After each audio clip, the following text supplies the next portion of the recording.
Germany, 1945. The war has ended, but for thousands of German women, the real hell is just beginning. The Allied troops have arrived. Age does not matter, pleas do not matter. There is no escape. Homes looted, families torn apart, bodies in the streets. In Berlin, in East Prussia, in Silesia, the brutality knows no limits. Mass rapes, unimaginable tortures, suicides out of despair. Mothers hanged with their own scarves, young girls shattered in the rubble, bodies floating in the rivers. It was known, it was allowed, it was silenced. Who permitted these crimes? Why did history hide them? What happened to the victims and to the perpetrators? This is the censored account of the darkest violence of the post-war era. The last breath of the Third Reich, the fall of an empire and the dawn of occupation. By late April 1945, the Second World War in Europe was nearing its end after 6 years of devastating conflict. The Third Reich was dying under the relentless advance of the Allied armies. Germany was rapidly losing territory as its cities, once symbols of power, turned into landscapes of ruins under the constant hammering of bombs and artillery shells. From the west, the Anglo-American forces advanced with determination after crossing the historic Rhine River. American, British, and Canadian soldiers, veterans of brutal campaigns, took positions over German cities where white flags silently replaced the swastika. From the east, the Red Army marched with fierce determination, driven by years of indescribable suffering. These soldiers carried not only weapons, but also the painful memories of Stalingrad, Leningrad, and thousands of razed villages. Their inexorable advance represented the response of a people who had lost 20 million lives under Nazi occupation. On April 25th, in the small town of Torgau on the banks of the Elbe River, American soldiers of the 69th Infantry Regiment and Soviets of the 58th Guards Regiment met in a historic moment. These men, divided by ideologies but united against a common enemy, shook hands in a symbolic gesture that represented the definitive encirclement of Germany. The Reich was now trapped between two relentless forces, converging toward its center. Meanwhile, the final fate of the Reich was being decided in Berlin, the city Hitler had dreamed of transforming into the majestic Germania. The Battle of Berlin, which lasted from April 16th to May 2nd, 1945, marked the final requiem of the regime that had plunged the world into darkness. Marshal Georgy Zhukov, a strategist tempered in the most ruthless battles, led the First Belarusian Front after surviving the desperate defense of Moscow in 1941 and leading the decisive victory at Stalingrad in 1943. The Soviet offensive began at dawn on April 16th with a massive bombardment from the heights of Silo. Over 20,000 artillery pieces and Katyusha rocket launchers fired simultaneously, illuminating the horizon and pulverizing the German lines. From the south, Marshal Ivan Konev led the First Ukrainian Front, while to the north, Konstantin Rokossovsky with the Second Belarusian Front methodically blocked routes to the Baltic. 2 million Soviet soldiers, backed by thousands of tanks and aircraft, converged on the German capital. Facing this overwhelming force, the German defenses, though determined to the point of tragedy, were fragmented and exhausted after years of a war that had consumed their best human and material resources. The improvised defenses of Berlin reflected the final disintegration of the Nazi regime. Seasoned Wehrmacht veterans who had conquered Paris and reached the gates of Moscow now fought desperately from makeshift positions among the rubble. Alongside them were fanatical Waffen-SS units, whose members saw the final battle not as an inevitable defeat, but as an opportunity for immolation for their Führer and their dying ideology. In a final desperate act, the regime mobilized the Volkssturm. Elderly men who still bore the scars of World War I wielded obsolete rifles, while teenagers from the Hitler Youth, some as young as 14, were sent into combat with Panzerfausts and empty promises of eternal glory. This mix of exhausted veterans, ideological fanatics, and ill-prepared civilians constituted the last barrier against the Allied advance. In the besieged city, the battle took on apocalyptic dimensions. The defenders resisted from any available position, turning every building into a fortress. Subway tunnels had become improvised shelters where terrified families hid alongside wounded soldiers. Apartment buildings, shops, and churches served as makeshift fortresses where death lurked around every corner. Snipers fired from shattered windows, while others defended barricades made of overturned trams and mountains of rubble. Every street, every square became a battlefield where human life hung by a thread amid the constant roar of artillery. Strategic points in Berlin were the scenes of brutal combat that would forever mark the memory of survivors. The Moltke Bridge, a vital artery connecting the north and south of the city, was fiercely defended until Soviet tanks managed to cross it under intense machine gun and anti-tank fire. The Reich Chancellery, a symbol of Nazi power, was surrounded by Zhukov's troops, and its imposing marble halls, where the fate of entire nations had once been decided, were reduced to rubble by relentless Soviet bombardment. The Reichstag, though without parliamentary function since the 1933 fire, became the symbolic target of the Soviet offensive. On April 29th, the Third Shock Army launched the final assault on this iconic building. The fighting reached ferocious intensity. German defenders, including foreign volunteers from the Charlemagne Division, stubbornly resisted in every corner of the labyrinthine building. The Soviets advanced floor by floor, facing grenades and snipers in close-quarters combat that resembled medieval warfare more than the mechanized conflict of the 20th century. After hours of fierce fighting, they finally reached the rooftop. On April 30th, Sergeants Mikhail Yegorov and Meliton Kantaria raised the red flag over the Reichstag, an image that would become the definitive symbol of Soviet victory and the end of the Third Reich. As this decisive battle unfolded, Adolf Hitler spent his final hours in the claustrophobic Führer bunker beneath the Chancellery Gardens. Isolated from the outside world, with enemy lines closing in inexorably, he alternated between uncontrollable fits of rage and periods of apathetic resignation.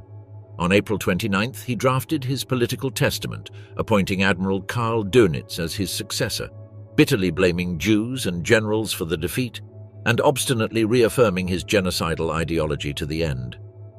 On April 30th, after marrying Eva Braun in a somber ceremony that contrasted dramatically with the pomp that had characterized the Nazi regime, Hitler made his final decision. He shot himself in the head while his newlywed wife ingested cyanide.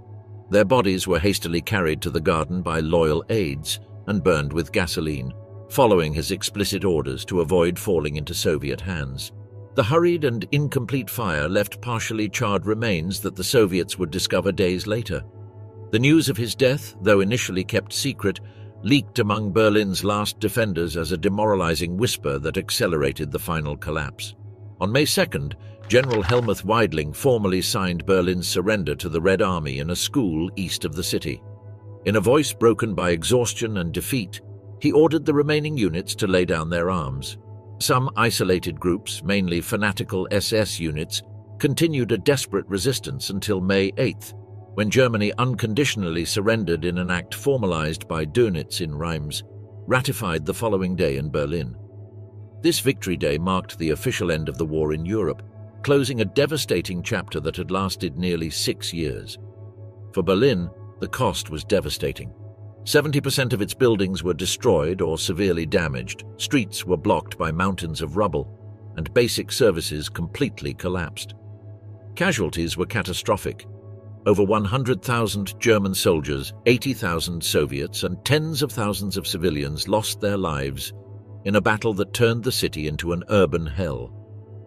The survivors, traumatized and starving, now faced an uncertain future in a defeated, occupied, and fragmented country. The Allied occupation had been meticulously planned months earlier at the Yalta Conference, February 1945. Roosevelt, Churchill, and Stalin, meeting in Crimea, agreed to divide Germany into control zones to ensure its complete demilitarization and prevent any resurgence of German militarism that had sparked 2 world wars in less than 3 decades. German territory was divided among the victorious powers according to lines drawn on maps. The Soviets took the east, Saxony, Thuringia, Mecklenburg; the Americans the south, Bavaria, Hesse, Württemberg; the British the northwest, North Rhine-Westphalia, Schleswig-Holstein; and the French received a portion of the southwest, Baden-Saar. Berlin, though located deep within the Soviet sector, was also divided into 4 zones under joint control, an arrangement that would make the city the symbolic epicenter of the nascent Cold War. To administer this complex system, the Allied Control Council was created with military representatives from the 4 powers. Its declared objectives were to demilitarize Germany by dissolving its armed forces, eradicate Nazism through war crime trials and institutional purges, gradually establish a democratic system based on free elections, and decentralize the economy to prevent the concentration of power that had facilitated the rise of totalitarianism. However, tensions among the Allies quickly emerged, sowing the seeds of the East-West conflict that would define the following decades. In the West, Americans and British pushed for economic reconstruction and parliamentary democracy. In the East, the Soviets imposed a socialist model, systematically dismantling factories to send them to the USSR as war reparations and establishing a one-party system. This ideological division culminated in 1949 with the creation of two separate German states, the Federal Republic of Germany in the West and the German Democratic Republic in the East, a division that would persist for 4 decades. For the common German population, the post-war period meant a new stage of suffering with its own characteristics. Without an effective central government following the dissolution of Nazi institutions, entire cities were plunged into administrative anarchy. Infrastructure was destroyed, power plants rendered useless, water distribution systems broken by bombings, hospitals overwhelmed and operating without medicines or basic equipment. Official food rations often did not exceed 700 calories per day, a starvation level that brought the population to the brink of physical collapse. In Berlin, long silent lines formed before dawn to get a piece of black bread, while the black market set exorbitant prices. A kilo of potatoes could cost the equivalent of a month's salary in normal times. Social disorder worsened this desperate situation. Looting gangs roamed the ruins in search of anything valuable. Families torn apart by the war, fathers dead at the front, children lost in evacuations, hid in damp basements, fearing both opportunistic criminals and Allied patrols that often acted according to their own rules. Elderly people wandered disoriented among unrecognizable rubble, and orphaned children formed makeshift groups to survive by begging or stealing. This power vacuum created the perfect conditions for violence that would define the first months of the post-war period, where the line between liberators and oppressors frequently blurred in a context of generalized chaos. The roar of vengeance, Soviet fury, and the scourge of the Red Army. The advance of the Red Army into Germany in 1945 wrote one of the darkest chapters of the Second World War. To understand the magnitude and roots of this violence, we must go back to June 22, 1941, when Operation Barbarossa unleashed the German invasion of the Soviet Union, initiating what the Russians would call the Great Patriotic War. From the very first day, the Eastern Front was conceived by Hitler not as a conventional military campaign, but as a war of annihilation against Judeo-Bolshevism.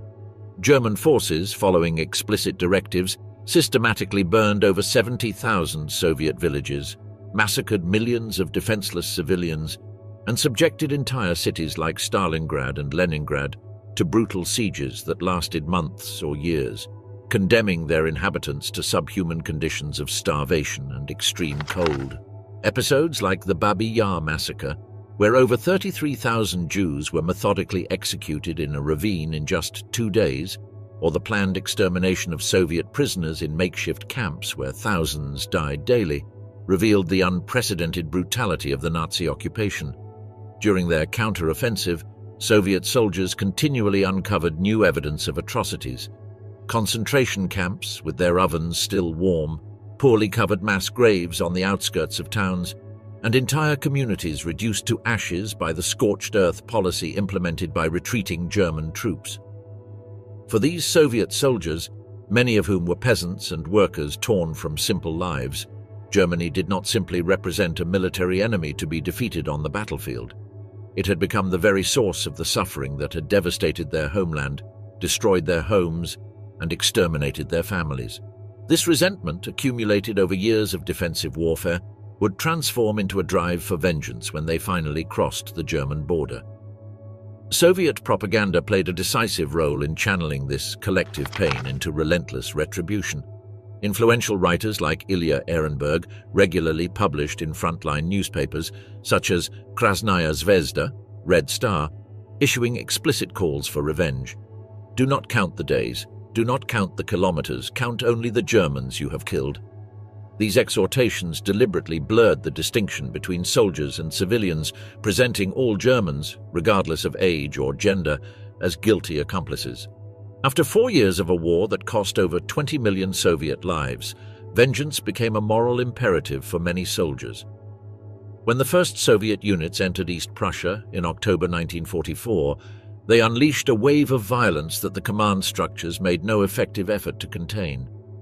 The Eastern German regions were the first to experience this unleashed fury. East Prussia, with its prosperous farms and historic cities like Königsberg, was caught between the retreating German army and the relentlessly advancing Soviet troops. Unlike the Western Front, where German resistance crumbled before the Allies, in the East, the fighting maintained its desperate intensity until the final hours. In Nemmersdorf, a small village briefly occupied by the Soviets in October 1944 and later recaptured by German counterattacks, reports documented disturbing scenes. Civilians systematically tortured, bodies nailed to barn doors, summary executions of prisoners of war. Heinrich Amberger, a German officer who participated in the subsequent investigation, described convoys of refugees deliberately crushed by Soviet tanks, wagons destroyed with the bodies of women and children scattered across rural roads, many with execution shots to the back of the neck and clear signs of prior torture. When the Red Army finally reached Berlin in April 1945, the city was already partially devastated by weeks of fighting and years of Allied strategic bombing. After the formal surrender on May 2nd, the resulting power vacuum unleashed an unprecedented wave of violence against the civilian population that would deeply mark the collective German memory. According to estimates based on hospital records and testimonies, approximately 100,000 Berlin women, from teenagers to the elderly, were raped between April and August 1945. The consequences were devastating. Nearly 10,000 died from direct injuries, resulting infections or subsequent suicides, completely overwhelmed by the physical and psychological trauma. Marta Hillers, a journalist who bravely documented her own experience in the diary, A Woman in Berlin, described with heartbreaking precision the daily reality: soldiers bursting into underground shelters where families tried to protect themselves, repeated assaults often in front of powerless relatives, and a subsequent silence imposed by both fear and social shame. "We became shadows," she wrote, "women walking dead among the living." Contemporary medical reports reveal deeply disturbing cases. In the Prenzlauer Berg district, a 17-year-old girl arrived at a medical post with injuries so severe after a multiple assault that she died 2 days later despite medical efforts. Her mother, forced to witness the attack, committed suicide that same night. In Kreuzberg, a Lutheran pastor found a respected 45-year-old teacher hanged in the basement of her church with a brief note, "I cannot look at my children after this." The violence also took other equally destructive forms. In East Prussia, entire villages were systematically burned in the middle of winter, leaving survivors exposed to sub-zero temperatures. In Silesia, entire families were collectively executed, accused of alleged resistance. In Berlin, torture frequently accompanied sexual assaults, mutilations with military knives, calculated public humiliations, exemplary killings. In Pankow, a 60-year-old man was forced to witness the rape of his wife and daughter before being executed with a shot to the back of the neck, an act that combined sexual violence with psychological terror. There is no documentary evidence of direct orders from Stalin to deliberately attack civilians, but his permissive attitude created a climate of widespread impunity. In a meeting with Milovan Djilas, a Yugoslav leader who questioned Soviet abuses, Stalin responded with calculated indifference. "Do you not understand that a soldier who has marched thousands of kilometers through blood and death deserves to relieve himself with a woman or a drink?" This official tolerance, combined with the lack of strict discipline in units that had grown exponentially with new recruits, allowed abuses to multiply without effective control. The approximately 800,000 women who served in the Red Army as snipers, nurses, tank operators, or artillery personnel lived through this period from a particularly complex position. They had faced the same horrors as their male comrades for years, and anti-German propaganda had inevitably shaped their perceptions. However, Historical records indicate that their direct participation in abuses against civilians was statistically minimal compared to male soldiers. Some actively tried to intervene, like nurse Anna Petrova, who years later described being threatened with a weapon when she attempted to stop the looting of a house in Königsberg. "I couldn't look, but I also couldn't do anything."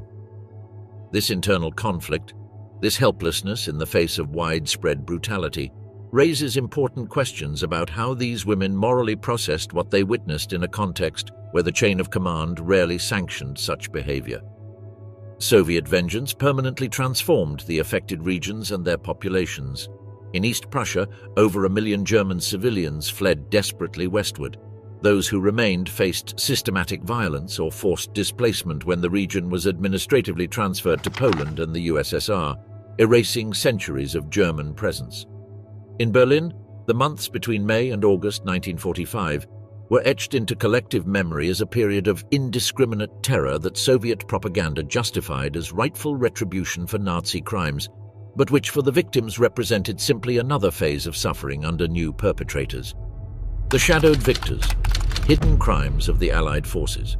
While Eastern Germany suffered under Soviet occupation, the Western regions awaited the arrival of the Western Allied forces with a mix of cautious relief and persistent anxiety. The United States, the United Kingdom, and France had played a decisive role in the military defeat of Nazism, from the Normandy landings to the liberation of iconic cities like Paris, Amsterdam, and Munich. For many Germans in Western regions such as Rhineland, Bavaria, and the future Western sectors of Berlin, these troops represented the hope of more humane treatment after years under the Nazi regime. However, the reality they encountered was far from this idealized image. Western soldiers also committed grave abuses, particularly against German women, in a context defined by accumulated resentment after years of brutal combat, a dangerous vacuum of effective authority, and a vulnerable civilian population in a physically shattered country. According to meticulous research by historian J. Robert Lilly, based on declassified military archives between 1942 and 1945, American soldiers were responsible for approximately 11,040 documented rapes in Europe, with a statistically significant increase during the final months of the war and the early months of occupation, when troops came into direct contact with the German civilian population. These assaults were particularly concentrated in cities like Munich, captured on April 30, 1945, by units of the US 7th Army, and Stuttgart. In Berlin, abuses increased significantly when American forces assumed control of western sectors like Wilmersdorf and Charlottenburg in July 1945, under the partition agreements. Osmar White, an Australian correspondent who accompanied Allied troops during their advance, described with unsettling frankness how assaults increased upon crossing the German border. Soldiers who had seen their comrades fall at Anzio or the Hürtgen forest often did not distinguish between guilty Nazis and innocent civilians. For some, conditioned by years of propaganda, any German represented an extension of the enemy responsible for so much suffering. Despite explicit orders from the US High Command strictly prohibiting unofficial contact with German civilians, part of the non-fraternization policy imposed by General Eisenhower, a cynical phrase circulated among the troops: "Copulation without conversation is not fraternization." This saying reflected a mentality that considered sexual assaults a permissible form of release after years of extreme tension on the front lines. Documented testimonies reveal disturbing patterns. In Berlin's Neukölln district, a mother of 3 was brutally assaulted in front of her young children. Weeks later, unable to process the trauma, she committed suicide using a mixture of household chemicals. In Wilmersdorf, a 19-year-old student formally accused 2 soldiers from the prestigious 82nd Airborne Regiment of attacking her while she searched for drinking water. Although she successfully identified them to an investigating officer, the case was filed away without explanation, exemplifying the prevailing impunity. The application of US military justice showed a troubling pattern of racial bias. Of approximately 190 rape convictions issued by military courts in Europe, 29 resulted in executions, but the vast majority involved African American soldiers, such as Louis Till, executed in Italy in 1945. Meanwhile, white soldiers accused of comparable crimes often received relatively lenient sanctions, such as partial salary fines or transfers, reflecting the deeply ingrained prejudices in the US armed forces at the time. British troops, who assumed control of Berlin sectors like Tiergarten and Spandau, committed proportionally fewer documented abuses, but were not exempt. On May 10, 1945, soldiers from the British 7th Hussars Regiment broke into private homes in Spandau, searching for alcohol and food. Several women were assaulted during these incidents, and a 32-year-old mother was found strangled the next day with clear signs of sexual violence. A confidential report from the British military police mentions at least 15 formally registered cases of rapes attributed to British troops in Berlin between May and July 1945, though investigations rarely progressed due to institutional obstacles. In one incident near the Brandenburg Gate, a 34-year-old woman was found dead with signs of multiple assaults. Witnesses consistently pointed to soldiers from the British 11th Armoured Division, but the case was closed, citing lack of conclusive evidence despite substantial circumstantial evidence.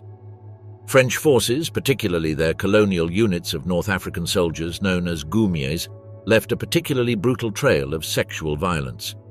In Freudenstadt, after an Allied bombing on April 16, 1945, troops from the French First Army under General Jean de Lattre de Tassigny unleashed what witnesses described as an orgy of violence.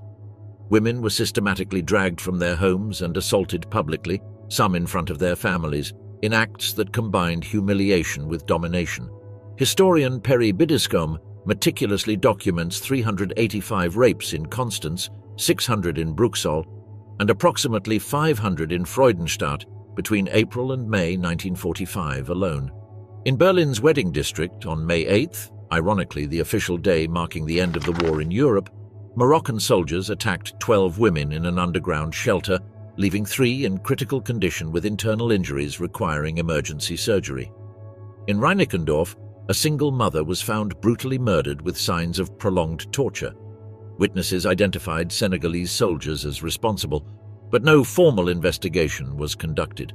Norman Neymark, in his seminal study on the occupation, notes that French colonial troops often acted with a ferocity comparable to elements of the Red Army, driven by years of humiliation under Nazi occupation, when their home countries were exploited by the Vichy regime and their compatriots were forcibly conscripted into slave labor in German factories.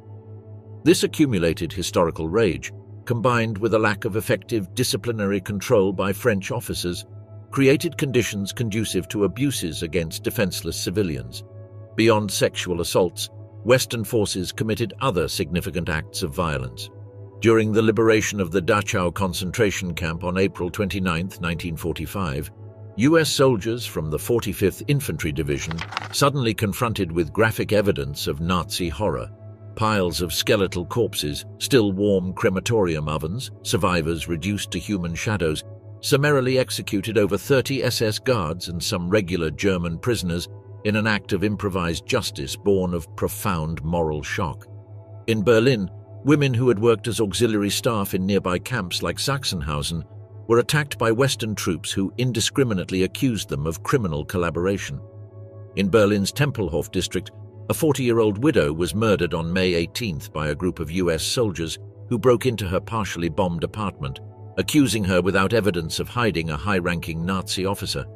Her body, discovered days later, showed signs of extreme violence, but no official investigation was opened into the incident.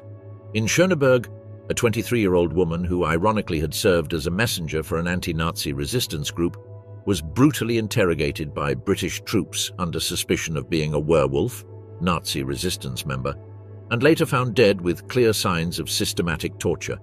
Her case was administratively classified as an accident during interrogation, avoiding any institutional responsibility for her death.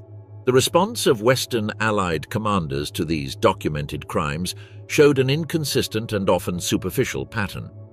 In the emblematic Dachau case, Lieutenant Colonel Felix Sparks initially faced an investigation for the executions carried out under his command, but the influential General George Patton personally dismissed the charges, arguing that the horror discovered in the camp fully justified the emotional reactions of normal soldiers to absolute moral abnormality. In Berlin, formally constituted courts-martial to investigate abuse allegations were statistically rare and notably ineffective.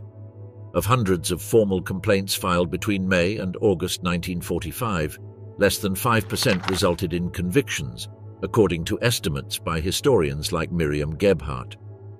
In Pankow, a 28-year-old woman positively identified a British assailant in July 1945, providing precise details about his unit and rank. But the case was administratively closed, citing lack of credible witnesses, despite several neighbors corroborating key elements of her testimony.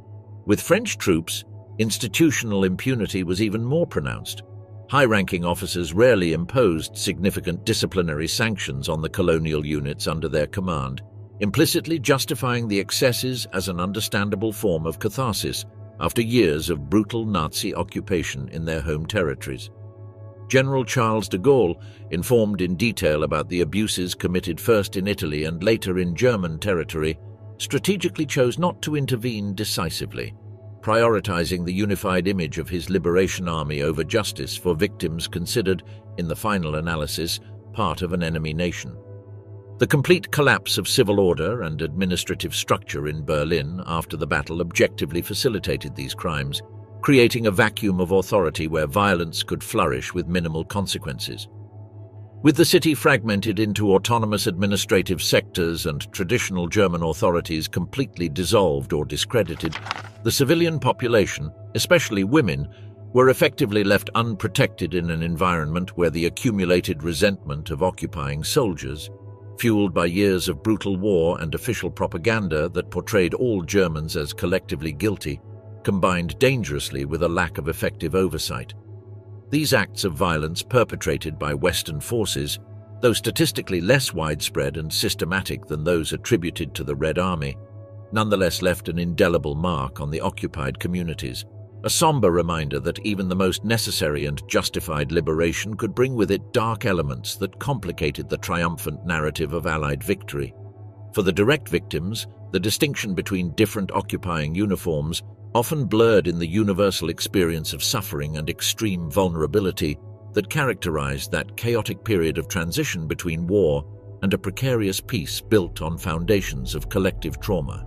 The scars of hell, the eternal suffering of the forgotten victims, the mass rapes that ravaged Germany in 1945, perpetrated by both Soviet and Western forces, left German women with deep wounds that extended far beyond the physical, indelibly marking their future lives and those of their communities with a legacy of trauma that would persist silently for decades.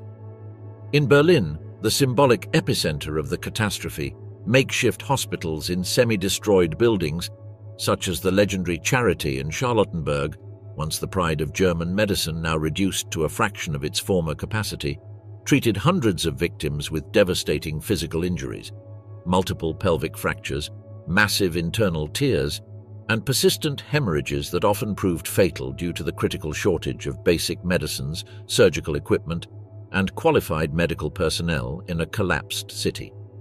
A confidential report by the International Red Cross in 1946 estimated that up to 15% of women in occupied urban areas contracted venereal diseases such as syphilis and gonorrhea following systematic sexual assaults, in an era before modern antibiotics when these infections could lead to chronic complications affecting their reproductive health permanently and, in advanced cases, cause dementia, progressive paralysis, and premature death.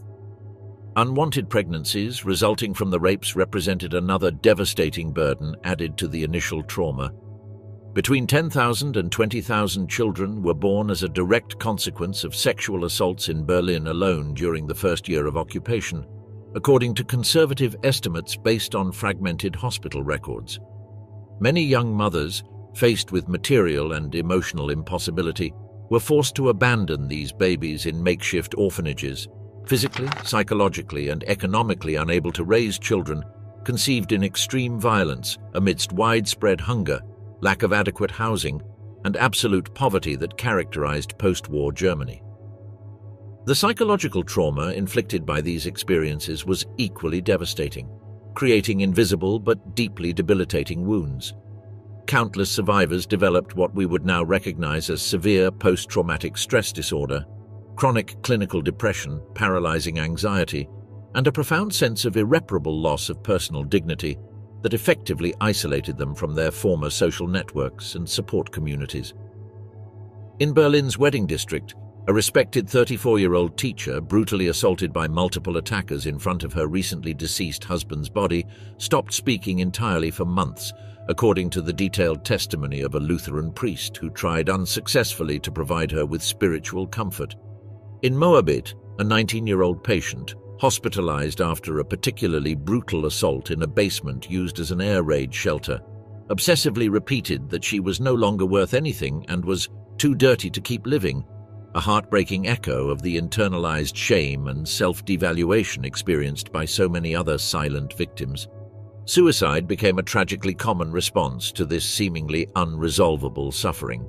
Between May and December 1945, Allied military authorities conservatively estimated that approximately 10,000 Berlin women took their own lives through various methods, though the actual number was likely substantially higher considering the numerous undocumented cases in rural areas or officially attributed to natural causes to avoid the religious and social stigma of suicide. Some chose to jump from the upper floors of partially destroyed buildings in Berlin's central Mitte district. Others ingested homemade poisons made from industrial or cleaning chemicals found among the rubble, while many opted to hang themselves with improvised ropes in the desolate solitude of bombed-out homes. In Schöneberg, a 40-year-old mother of 3 hanged herself after being repeatedly assaulted in front of her young children, leaving a handwritten note that tragically expressed, "I cannot live with what has happened. I cannot look my children in the eyes knowing what they have witnessed." The social stigma surrounding victims of sexual violence dramatically exacerbated this humanitarian crisis, adding an additional layer of suffering to already unbearable experiences. In post-war conservative Germany, deeply influenced by traditional Catholic and Protestant values regarding female purity, survivors were often viewed with a toxic mix of barely concealed contempt, suspicion, and rejection by a society unable to collectively process the magnitude of the moral catastrophe it had endured. In Berlin's Tempelhof district, a 25-year-old young mother was explicitly rejected by her mother-in-law after painfully confiding the details of her assault, being cynically accused of having provoked it with her behavior or even of secretly enjoying it, reflecting deeply misogynistic attitudes that blamed victims for the crimes committed against them. In Kreuzberg, an 18-year-old woman who bravely attempted to formally report her brutal assault to a provisional local council was publicly humiliated and ridiculed by those present, including other women who feared being associated with someone tainted by forced sexual contact with the enemy. This silent but relentless social judgment led countless women to desperately hide their experiences, fearing being permanently marked as impure, or worse, as voluntary collaborators who had betrayed their nation in its darkest moments. In the affluent Zehlendorf neighborhood, a 30-year-old survivor sought spiritual support from her parish church, only to have the pastor condescendingly suggest she pray for personal forgiveness and accept her suffering as atonement for the collective sins of the German people, reflecting a widespread mentality that indirectly blamed victims rather than acknowledging the exclusive responsibility of the perpetrators. Children born as a direct result of these mass sexual assaults, euphemistically known as children of shame, or more crudely as Russian bastards in the case of those conceived during the Soviet occupation, inherited a particularly cruel fate that would mark them from birth. In Berlin's Pankow district, a makeshift orphanage in a former school building housed over 200 abandoned babies by mid-1945, many left there by desperate mothers who saw it as impossible to raise them amidst the chaos of the post-war period. A social worker assigned to the facility described with heartbreaking precision how these innocent children were systematically treated as social pariahs. No one wanted them near. The other mothers looked at them as a living curse, a constant reminder of the national humiliation they preferred to forget. In Wilmersdorf, a 5-year-old boy born from a rape committed during the early days of the occupation was brutally expelled from the family home by his stepfather in 1950, who considered him literally and explicitly enemy blood, infiltrating his lineage. a Russian bastard who deserved neither compassion nor family resources. Traditional family structures fractured irreparably under the unbearable weight of these traumatic experiences. In Reinickendorf, a German soldier who finally returned from Soviet captivity in 1946 permanently abandoned his wife upon learning of the sexual assault she had suffered during his absence and the child born as a result. He publicly called her a living disgrace and took their other children with him, denying them any future contact with their mother, now considered contaminated by her forced contact with the enemy. In Spandau, a 28-year-old woman wrote heartbreakingly in a personal letter found decades later among her belongings, "My husband must never know. I would rather take my own life than confess it. He would kill me with his own hands before accepting to live with someone who has been touched by our conquerors." This corrosive distrust and structural breakdown of family units turned homes, traditionally spaces of refuge and comfort, into minefields of unspoken secrets and permanent tensions, adding another layer of social isolation to already deeply traumatized victims. The extreme material conditions of the post-war period dramatically intensified these traumatic after-effects, creating a vicious cycle of physical and psychological vulnerability. The widespread hunger that plagued Berlin, with official daily rations frequently below 1,000 calories, less than half of what was necessary to maintain basic bodily functions in adults, further weakened survivors already physically compromised by injuries sustained during the assaults. A 35-year-old woman in Berlin's central Mitte district, after being brutally assaulted by multiple attackers over 3 consecutive days, died silently of pneumonia during the first post-war winter. Her treating physician explicitly attributed her death to a body too exhausted by physical trauma, severe malnutrition, and extreme cold to fight an infection that, under normal circumstances, would have been perfectly survivable. The mass displacement of populations that characterized the post-war period, with over 12 million ethnic Germans forcibly expelled from eastern territories now annexed by Poland and the Soviet Union, added another tragic dimension to the victims' suffering. Many women who had survived initial assaults in their places of origin faced new abuses during the chaotic expulsion process or in overcrowded and unsanitary transit camps, hastily established in Western zones to process this unprecedented human exodus. In the long term, the effects of this humanitarian catastrophe were reflected in measurable public health indicators that concerned even the occupation authorities, primarily focused on material reconstruction and denazification. In 1947, a study conducted by the Berlin Municipal Administration reported that rates of diagnosable mental illness among women aged 20 to 40, precisely the demographic most affected by the mass assaults, were approximately 30% higher than pre-war levels, a dramatic increase explicitly attributed by contemporary doctors to the traumatic experiences of 1945 and their untreated psychological aftermath. Survivors who bravely attempted to rebuild their lives faced persistent social and institutional obstacles that complicated any possibility of comprehensive recovery.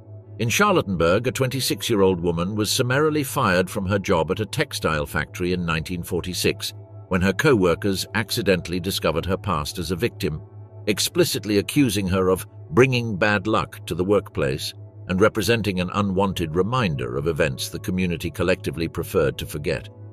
The collective trauma inflicted by this mass sexual violence left a profound mark on the German social fabric that extended far beyond the direct victims, affecting entire communities for generations. In Berlin's residential neighborhoods, conversations about the systematic assaults became an absolute social taboo, a deafening silence that everyone respected by tacit agreement. Families actively silenced survivors, ostensibly to protect family honor, but effectively perpetuating a destructive cycle of collective denial that prevented healthy processing of shared trauma. A primary school teacher in Schöneberg insightfully observed in 1949 that pre-adolescent girls in her class, many daughters of women who had survived sexual assaults during the occupation, consistently showed worrying signs of extreme anxiety, withdrawn behavior, and irrational fear of male authority figures, an intergenerational echo of their mother's unprocessed pain that was silently transmitted even without explicit verbalization. This suffering, transmitted across generations, provided compelling evidence of how the mass rapes of 1945 had fundamentally altered the social, cultural, and psychological fabric of entire communities for decades, leaving invisible but deeply real scars that would persist long after the bombed-out buildings had been rebuilt and the German economy had experienced its miraculous post-war revival. The Pact of Silence, decades of forgetting and the forbidden truth. For decades after the end of the Second World War, the dominant historical narrative of the conflict focused almost exclusively on the atrocities committed by the Axis powers, with particular emphasis on the Holocaust, the unprecedented crime that claimed the lives of 6 million European Jews in industrialized extermination camps, the brutal invasions launched by Hitler that triggered the global conflagration, and the systematic massacres perpetrated by Japanese forces in places like Nanjing and Manchuria, where hundreds of thousands of Chinese civilians were slaughtered with a savagery that defied human comprehension.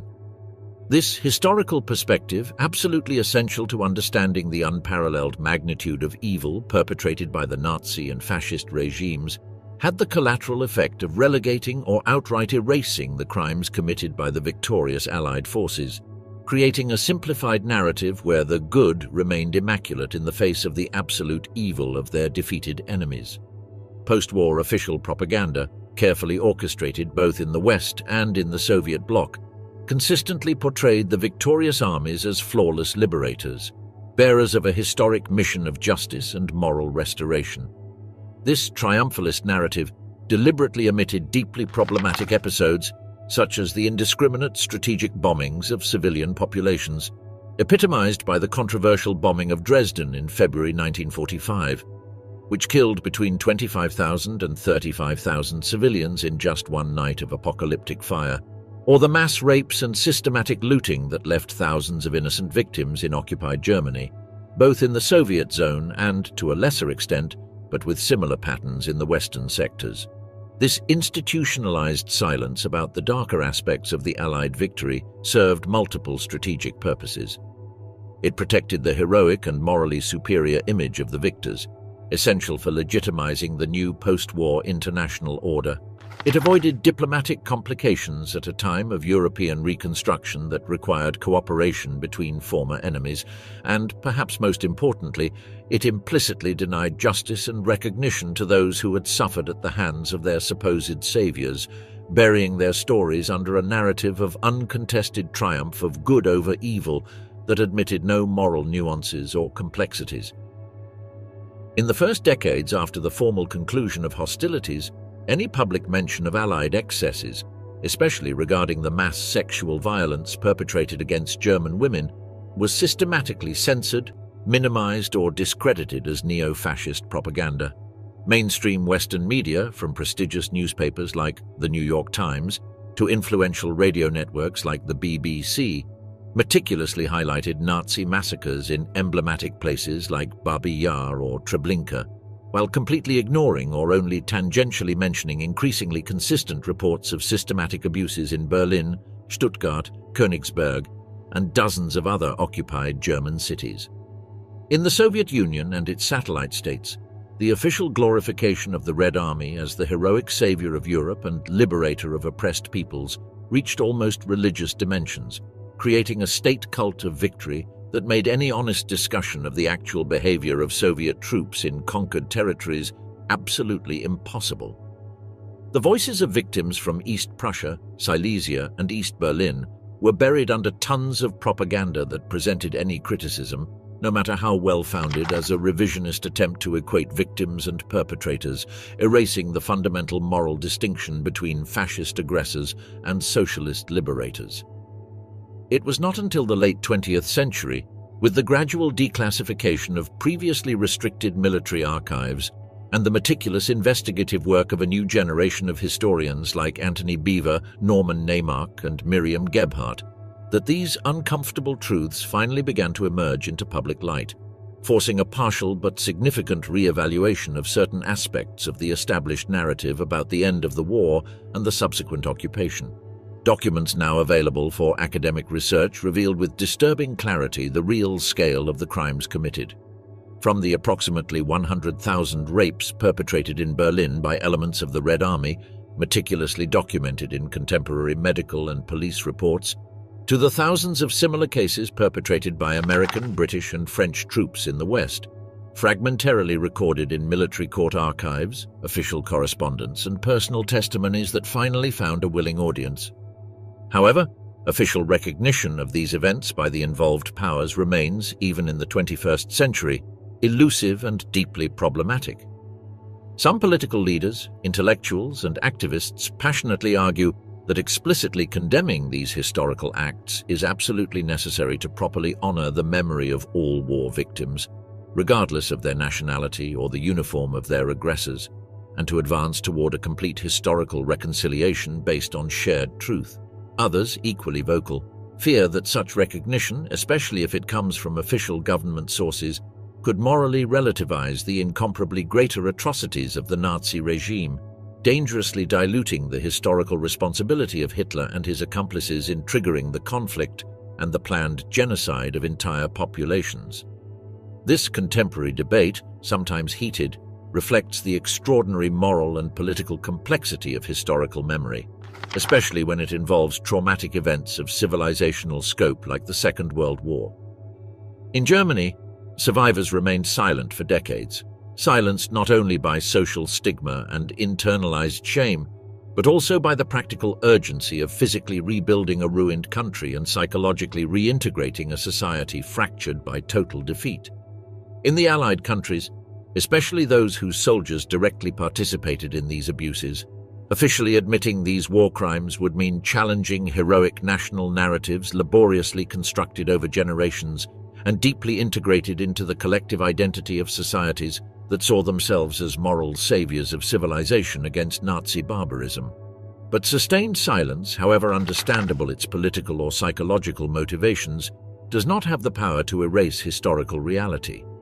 As German historian Miriam Gebhardt eloquently wrote, only an honest historiography, which contemplates with equal rigor both the undeniable horrors perpetrated by the Nazi regime and the moral errors committed by those who justly defeated it, will truly allow us to learn the complete lessons of the past and build a future more aware of the fragility of our civilizational pretensions when faced with the brutal realities of total war. The echo of the events of 1945 continues to resonate in the European and global consciousness, a permanent reminder of uncomfortable truths that await full recognition, not to relativize clearly established historical responsibilities, but to complete the complex picture of an era that defined the contemporary world in all its moral contradictions and human ambiguities.